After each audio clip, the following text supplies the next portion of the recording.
Ada pusaka kuno berusia 600 tahun yang paling ditakuti oleh surga, dan kini pusaka itu akhirnya menunjukkan wujudnya. Selamat datang kembali di channel Void NK, dan pada episode kali ini kita akan membahas kisah selanjutnya, yaitu chapter 3 dari komik Feng Shenji. Siapkan diri kalian dan jangan lupa siapkan cemilan kalian, karena hari ini kita akan menyaksikan kekuatan primordial yang menghancurkan para dewa. Chapter 3. Manusia fana yang membuat dewa menangis. Di medan pertempuran yang memanas, para dewa dan para manusia menatap dengan rasa tak percaya. Taiji menggertakkan giginya. Bagaimana keparat ini bisa? Gumamnya. Sementara Kaisar Wu membatin dengan wajah tenang. Dia benar-benar selamat dari pukulan telak sang dewa. Komandan elit pasukan Shang terbelalak kaget dan Tian Kui hanya terdiam menyaksikan ketidakmungkinan itu. Zuiri, sang dewa petir bergumam. Dia bukan monyet biasa. Sementara para prajurit Zhou berseru menyadari sosok itu. Itu Kaisar Shang!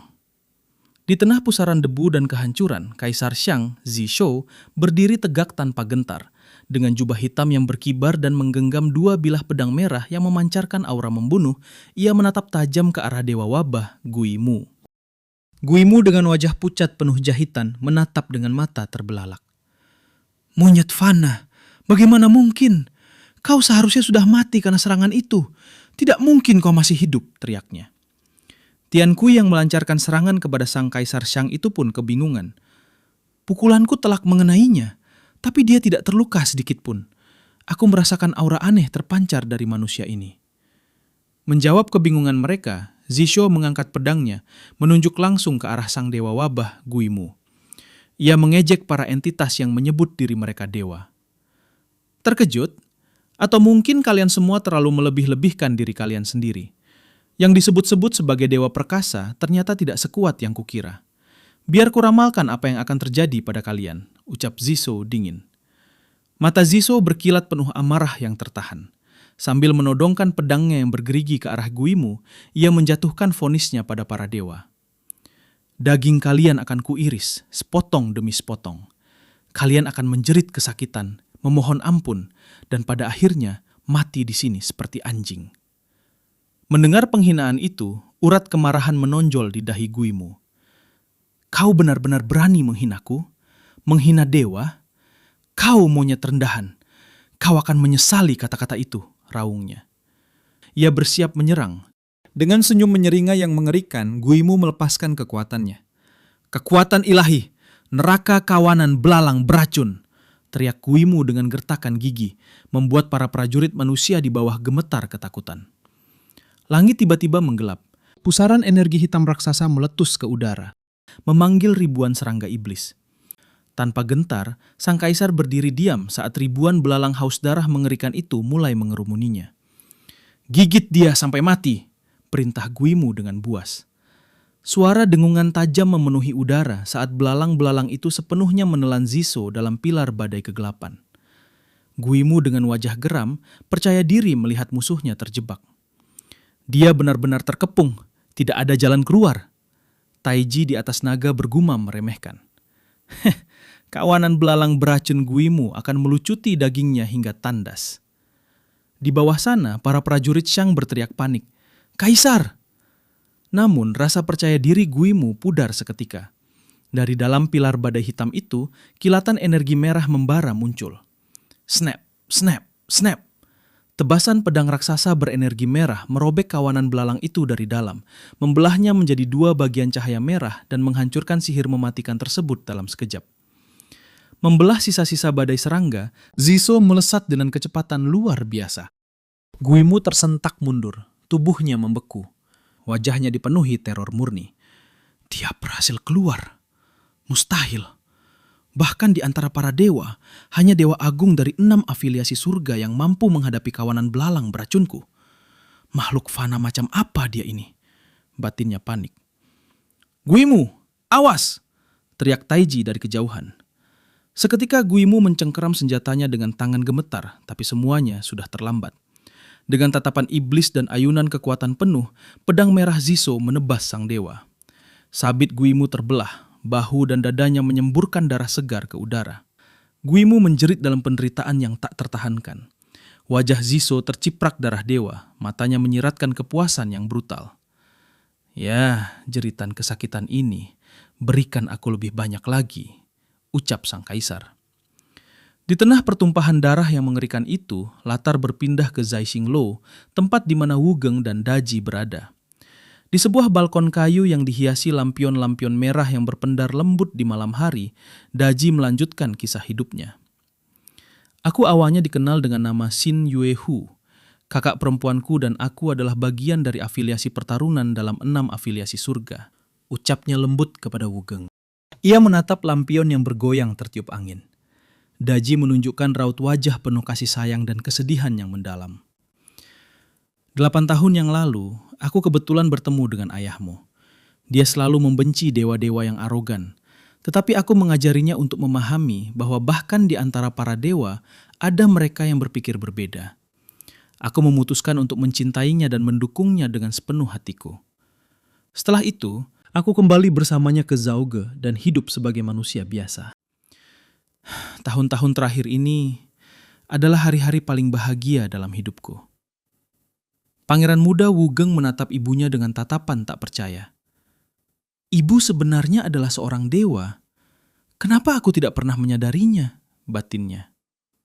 Daji yang memancarkan aura keanggunan surgawi memejamkan matanya. Aku menyembunyikan seluruh kekuatan ilahiku agar para pelihat tidak menemukanku. Bahkan kakak perempuanku pun tidak tahu, jelasnya. Ia menambahkan bahwa Ziso, ayah Wugeng, memintanya merahasiakan hal ini karena dampaknya terlalu besar. Ini demi kebaikanmu sendiri. Kau masih muda dan belum siap menghadapi takdir seberat ini. Namun, penjelasan itu justru menyurut amarah di hati Wugeng. Demi kebaikanku sendiri ya? Jangan bercanda. Kalian membahayakan nyawaku dan kemudian bilang ini demi kebaikanku. Wugeng menjawab sinis, menunjuk dengan penuh frustrasi. Ibu adalah dewa dan ayah adalah kaisar. Bukankah seharusnya putra kalian bebas dari semua kekhawatiran ini? Dan sekarang kematian mengintai kita, untuk apa? Hanya untuk menyelamatkan beberapa budak? Kenapa aku harus peduli pada budak rendahan? Daji menunduk, sedih, mencoba memberi pengertian. Semua makhluk itu setara. Saat ayahmu masih muda, dia sering tinggal bersama para budak di tambang belerang. Dia memahami kekejaman zaman kita. Tian memerintahkannya untuk memimpin penyerangan ke negeri lain dan menjadi penguasa dunia. Namun dia menolak, karena dia tidak sudi memperbudak seluruh kehidupan demi para dewa. Karena dia memiliki hati yang welas asih, jawab Daji pelan. Wugeng dengan keras kepala ia menjawab, karena dia idiot. Apa salahnya menjadi penguasa yang memerintah seluruh dunia? Itu masih lebih baik daripada menjadi pengungsi gelandangan. Kemarahan pangeran muda itu memuncak mengingat ia hampir diserahkan ke tentara musuh. Bahkan jika kau memperlakukan budak dengan baik, mereka tidak akan berterima kasih. Mereka adalah parasit kotor yang pantas menderita. Kalian tidak mengerti, menjadi budak itu sendiri adalah sebuah kejahatan. Mendengar kata-kata kasar putranya, Daji hanya bisa menasihati dengan sabar. Nak, kau tidak seharusnya berkata begitu. Suatu hari nanti, kau akan melihat segalanya dengan lebih jelas. Saat waktu itu tiba, kau akan mengerti mengapa ayahmu mengobarkan perang ini. Wugeng hanya membuang muka. Air mata mulai menggenang di pelupuk mata Wugeng. Dalam hati ia mengutuk, meratapi nasibnya. Idiot, idiot, idiot. Semua orang sangat bodoh.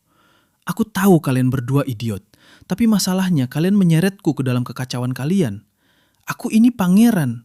Saat ayahku mati, aku seharusnya mewarisi tahtanya dan semua yang ku mau harus diberikan padaku. Tapi sekarang, aku tidak punya apa-apa.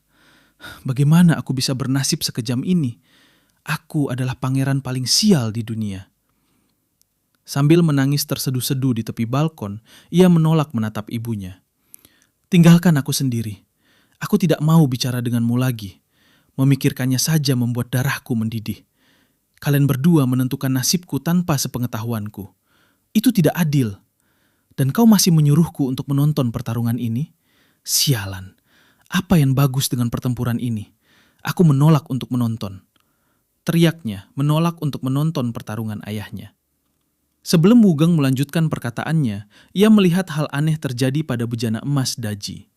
Ia tertuju pada riak air pada bejana emas itu yang berubah menjadi kemerahan. Dari pantulan air, Wugeng terdiam, melihat ayahnya menebas sang dewa wabah berulang kali. Snap, snap, snap. Tebasan pedang energi merah Ziso mencabik-cabik tubuh Guimu. Dewa berwajah pucat itu memuntahkan darah dan menjerit histeris. Zisho tersenyum beringas. Dewa ternyata punya vitalitas yang cukup tinggi. Ia kembali mengayunkan tinjunya pada perut Guimu. Lagi, ucapnya. Dengan ganas, Zisho menebas Guimu. Bahu sampai dada dewa itu terkoyak. Pasukan manusia dan Kaisar Wu dari Zhou hanya bisa menatap ngeri melihat pemandangan absurd di depan mereka. Darah dewa berceceran di tanah. Guimu yang sebelumnya sangat arogan, kini tak bisa membalas serangan sama sekali. Ia mengerang kesakitan yang amat parah. Musuhnya tidak bisa bergerak lagi, tapi Kaisar tidak menjatuhkan serangan fatalnya kepadanya.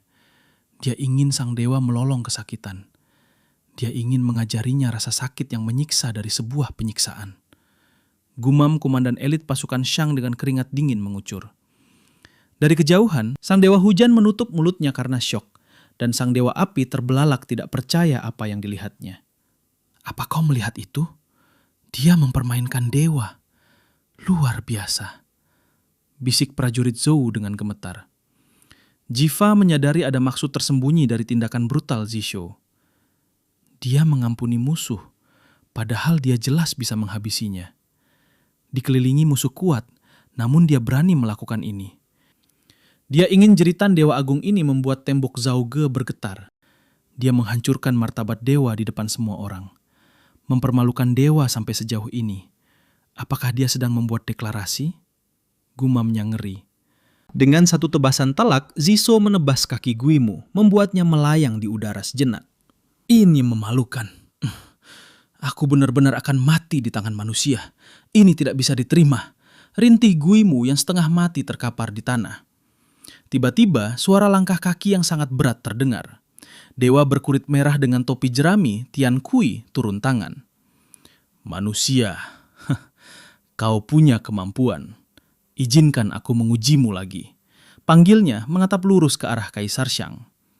Tanpa basa-basi, Tian Kui memusatkan energinya yang masif. Urat-urat menonjol di lengannya yang kekar. Kekuatan ilahi, prajurit agung penghancur gunung. Tian Kui melayangkan pukulan mautnya. Ziso menangkis dengan pedangnya untuk menahan serangan itu. Tian Kui menekan lebih kuat sambil berteriak. Hah! Daya hancur dari benturan tersebut membuat tanah di bawah kaki Ziso hancur berkeping-keping, memaksa Ziso mengerahkan tenaga untuk bertahan. Sambil terus menekan pertahanan Ziso, Tian Kui menyeringai. Manusia, kau belum melepaskan kekuatan penuhmu. Tunjukkan padaku. Dari balik pedangnya yang bersilangan, mata Ziso berkilat merah menyala. Kau sudah menyadari, temanku, balas sang kaisar dengan seringai percaya diri. Jika dewa ini ingin melihat kekuatan penuhnya, maka ia akan memberikannya. Kalau begitu, keluarlah. Tiba-tiba, bulu-bulu baja berwarna hitam dan merah menyala mekar dari punggung Ziso, membentuk sayap energi yang menyala-nyala. Roh! Sebuah energi keemasan meledak keluar dari tubuh Ziso, melepaskan gelombang kejut dahsyat yang langsung mementalkan tubuh raksasa Tian Kui ke udara. Tian Kui terlempar mundur, wajahnya memancarkan keterkejutan yang luar biasa. Apa? Kekuatan ilahi? Batinnya. Ia menatap tinjunya yang berdarah, lalu menatap sosok Ziso yang kini memancarkan aura mengerikan. Dia hanyalah manusia biasa, tapi dia bisa menggunakan kekuatan ilahi. Tidak mungkin. Dan energi ini sangat kuat. Di seberang medan pertempuran, pasukan Zhou bersorak kagum campur ngeri.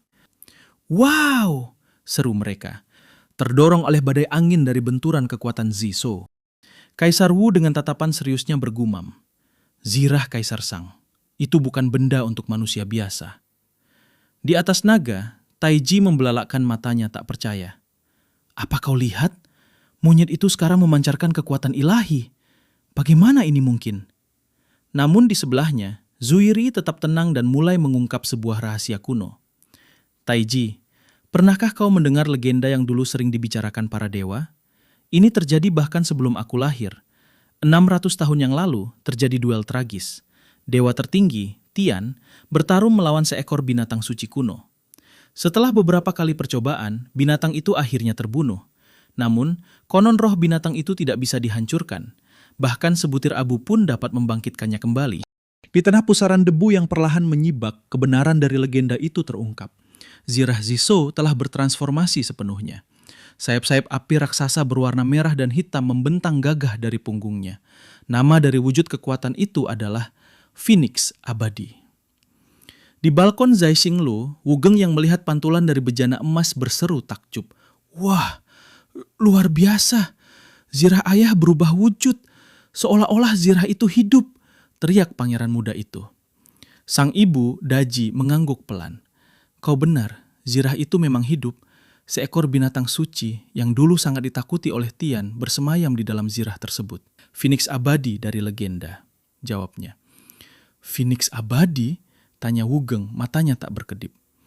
Daji mulai bercerita. Aku tidak tahu banyak tentangnya. Ia memiliki hubungan yang dalam dengan leluhur dinasti Shang, Kaisar Cheng Tang. Setelah aku mengikuti ayahmu ke Zaoge, barulah dia menceritakannya padaku. Bayangan masa lalu terlintas. 600 tahun yang lalu, Kaisar Cheng Tang menyatakan perang dengan bangsa Xia. Pasukannya melewati Siki dan bertemu dengan Phoenix abadi yang terluka parah dan berada di ambang kematian. Cheng Tang merasa kasihan dan memutuskan untuk menyelamatkan nyawanya dengan membiarkan roh burung itu bersemayam di zirahnya sendiri, berbagi darah dan jiwanya. Pada akhirnya, keduanya menyatu dan bersama-sama melewati banyak rintangan. Dengan bantuan rahasia Phoenix, Cheng Tang berhasil mengalahkan bangsa Xia dan mendirikan dinasti Shang yang agung. Setelah Cheng Tang wafat, zirah itu disegel di ruang bawah tanah istana dan hanya keturunan langsungnya yang diizinkan masuk. Selama beberapa generasi, para kaisar Shang menganggapnya tabu. Mereka semua bersumpah untuk merahasiakannya karena takut para dewa akan menemukan Phoenix abadi dan membawa bencana bagi mereka. Saat dia berusia 10 tahun, ayahmu menemukan zirah itu. Tampaknya ada semacam ikatan yang terbentuk di antara mereka, karena dia, seperti Cheng Tang sebelumnya, mampu berkomunikasi dengan Phoenix di zirah itu. Dia juga satu-satunya orang sejak Cheng Tang yang bersedia membagikan energi kehidupannya dengan Phoenix. Wugeng mulai menyadari sesuatu. Jadi itu perwujudan dari binatang suci kuno. Pantas saja, aku belum pernah melihat zirah ini sebelumnya. Kekuatan apa yang dimilikinya? Daji menjawab dengan nada penuh kekhawatiran. Ia terluka parah 600 tahun yang lalu. Kita masih tidak tahu seberapa jauh ia telah pulih sejak saat itu. Sekarang setelah keduanya menyatu, terserah pada sang kaisar seberapa besar kekuatan yang bisa dilepaskannya. Phoenix abadi dalam legenda memiliki kekuatan ilahi yang begitu dahsyat, kekuatan primordial, sehingga ia mampu menghadapi dewa tertinggi Tian secara sepadan. Di medan perang, badai debu raksasa menyapu daratan, membuat barisan pasukan Zhou yang berlindung di balik perisai terdorong mundur. Ziso berdiri layaknya iblis api, menghadap lurus ke arah Tian Kui. Para pasukan Zhou pucat pasi. Pantas saja bahkan para dewa tidak membuatnya takut. Kaisar Shang ternyata adalah monster. Di kejauhan, Xuan Cai tertawa sinis. Kekuatan ilahi yang mengerikan. Ini benar-benar tidak terduga. Tidak kusangka Phoenix legendaris itu selama ini berada di wilayah Shang. Tiba-tiba Ziso merasakan sesuatu. Erangnya menahan sakit. Zirah sayapnya berkedut liar. Dalam hatinya, ia menyadari harga yang harus dibayar. Zirah ini hidup. Ia menyerap energi kehidupanku. Tapi tidak masalah. Aku sudah tahu itu sejak pertama kali aku memakainya. Aku harus terus maju. Mata Ziso menyala merah penuh tekad. Sambil menggenggam erat pedangnya yang kini dialiri energi kemerahan yang pekat, Ziso meraung membelah medan perang. Roar! Tian Kui yang sudah bangkit mencoba merangsek maju. Namun Ziso melesat dengan kecepatan kilat menebaskan pedangnya. Ribuan jarum api menerjang sang dewa raksasa. Darah dewa kembali menyebar ke udara. Tian Kui terdiam membeku. Kekuatan ilahi macam apa ini? Kekuatan primordial. Sulit dipercaya manusia biasa bisa menggunakan kekuatan seperti itu. Tanpa membuang waktu, Taiji melesat turun di susul Zuiri. "Sialan Zuiri, ayo maju!" teriak Taiji. Kedua dewa muda itu menerjang Ziso secara bersamaan dari udara. Di udara, Dewa Taiji menggertakkan gigi, harga dirinya terluka. "Aku menolak percaya bahwa manusia ini sangat sulit untuk dibunuh." Zuiri yang sedari tadi tenang, kini menghunuskan senjatanya. "Taiji, kau harus membuang pikiran seperti itu. Kaisar Shang di hadapan kita sekarang adalah musuh yang mengharuskan kita memaksakan diri hingga batas maksimal untuk bisa mengalahkannya." Ziso mendongak menatap kedua dewa yang mengincarnya, mengangkat kedua pedangnya tinggi-tinggi. Sebuah serangan area mematikan bernama bulu api membakar langit dikeluarkan Ziso. Sayap Phoenix-nya meledak memancarkan tebasan cahaya keemasan yang menyilaukan. Dalam sekejap, ribuan jarum energi api melesat dari sayap Ziso ke segala arah, menyerang tubuh Taiji dan Zuiri saat mereka masih berada di udara. Darah bercucuran dari tubuh kedua dewa itu saat mereka terkena serangan mematikan tersebut. Di langit Zauge, ledakan demi ledakan kekuatan ilahi terus berbenturan. Zuiri menahan serangan dengan pedangnya untuk mengurangi dampak serangan itu. Wajahnya menegang merasakan tekanan yang luar biasa. "Kekuatan yang dahsyat," batinnya. Di sisinya, Taiji juga terdesak mundur oleh gelombang energi yang tak tertahankan. Urat kemarahan menonjol di dahinya. "Kekuatan ilahi keparat ini mengungguli milikku," geram Taiji tak percaya dengan pipinya yang tergores oleh serangan Phoenix tersebut. Di bawah sana, pasukan Zhou berteriak panik. "Wah!" saat hembusan badai kekuatan Zisho meledak dahsyat. Menyaksikan hal itu, komandan elit pasukan Shang hanya bisa terdiam dengan keringat dingin mengucur di pipinya. "Aku tidak pernah berani percaya bahwa kekuatan kaisar bisa sebesar ini." Ledakan kekuatan Zisho itu berdampak sangat luas dan menggelegar di bawah sang naga. Di tengah kekacauan itu, sesosok entitas mengintip dari balik sisik naga yang kokoh.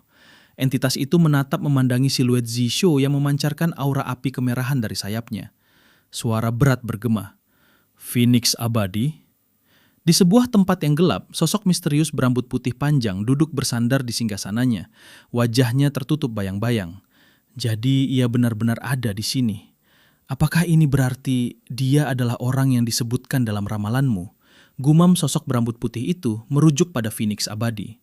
Di sampingnya, berdirilah seorang dewa peramal berwajah pucat nan anggun, mengenakan hiasan kepala dan jubah serba hitam dengan corak merah yang rumit.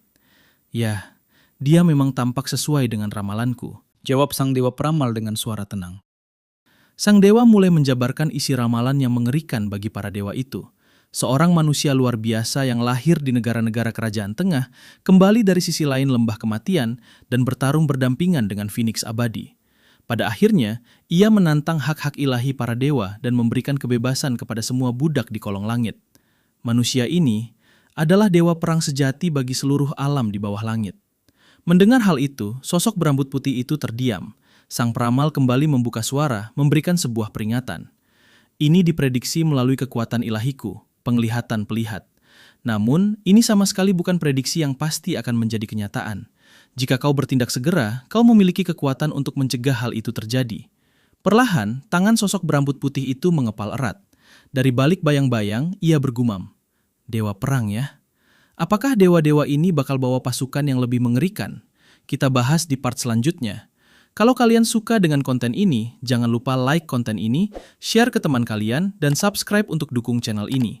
Jangan lupa nyalakan lonceng agar tidak ketinggalan update dari kisah selanjutnya. Void NK pamit undur diri, stay safe, dan sampai jumpa di kisah selanjutnya.